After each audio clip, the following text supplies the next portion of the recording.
जुलै महिन्यामध्ये देशभरामध्ये दमदार पाऊस, हवामान विभागाकडून खुशखबर, सरासरीपेक्षा जास्त पावसाचा अंदाज।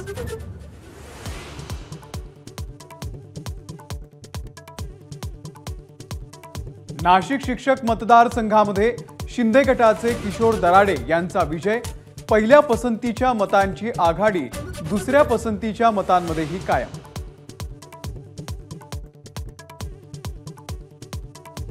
बाळासाहेब ठाकरेंना विजय अर्पण, मुंबई पदवीधर निवडणुकीमध्ये विजयाचा गुलाल उधळल्यानंतर अनिल परब यांची प्रतिक्रिया, सेना भवनाच्या समोर कार्यकर्त्यांचा जल्लोष।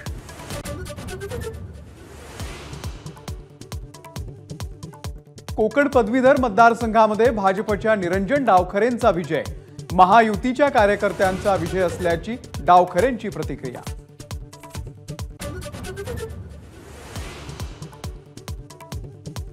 लोकसभेमध्ये पराभूत झालेल्या पंकजा मुंडे यांना विधिमंडळामध्ये पाठच्या दाराने एंट्री, सदाभाऊ खोत, परिणय फुके, अमित गोरखे, योगेश टिळेकर यांनाही उमेदवारी।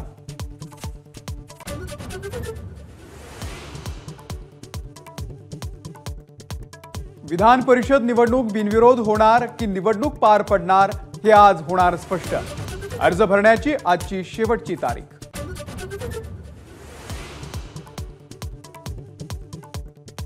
विधान परिषदेसाठी मतांचा कोटा बघता महाविकास आघाडी तिसरा उमेदवार देण्याची शक्यता, महाविकास आघाडीच्या भूमिकेची राजकीय वर्तुळात उत्सुकता। राष्ट्रपतींच्या अभिभाषणावरती लोकसभेमध्ये आज पंतप्रधान मोदींचं उत्तर, राहुल गांधींच्या आक्रमक भाषणाला मोदी काय प्रत्युत्तर देणार याची उत्सुकता।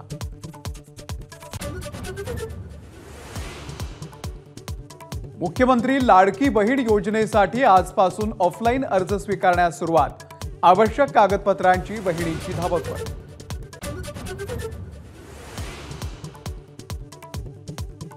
पहिल्या संसद अधिवेशनाच्या दरम्यान आज एनडीए खासदारांची बैठक, सलग तिसऱ्यांदा पंतप्रधान पद मिळाल्यानंतर मोदींचे करणार अभिनंदन, पावसाळी अधिवेशनाच्या कामकाजाची रणनीती ठरणार।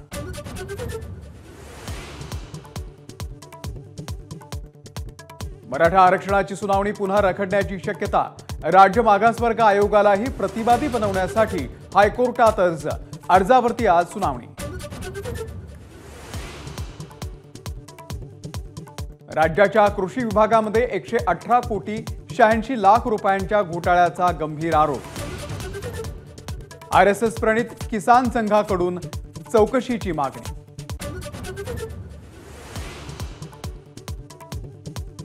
दूध दरासाठी राजू शेट्टी आज रस्त्यावरती उतरणार, दूध उत्पादकांना किमान 40 रुपये दर मिळावा यासाठी आज भव्य रास्ता रोको, माजी मंत्री प्राजक्त तनपुरेही सहभागी होणार।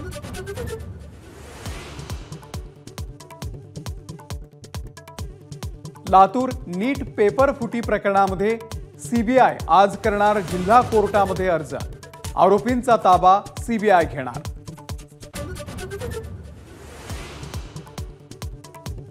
सलमान खानला मारण्यासाठी बिश्नोई गँगकडून 25 लाखांची सुपारी, नवी मुंबई पोलिसांनी दाखल केलेल्या आरोपपत्रामध्ये उल्लेख, 5 आरोपींच्या विरोधात चार्जशीट।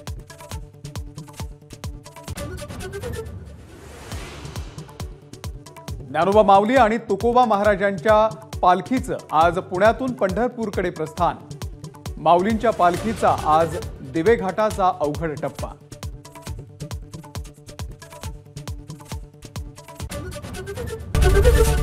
एबीपी माझा, उघडा डोळे बघा नीट।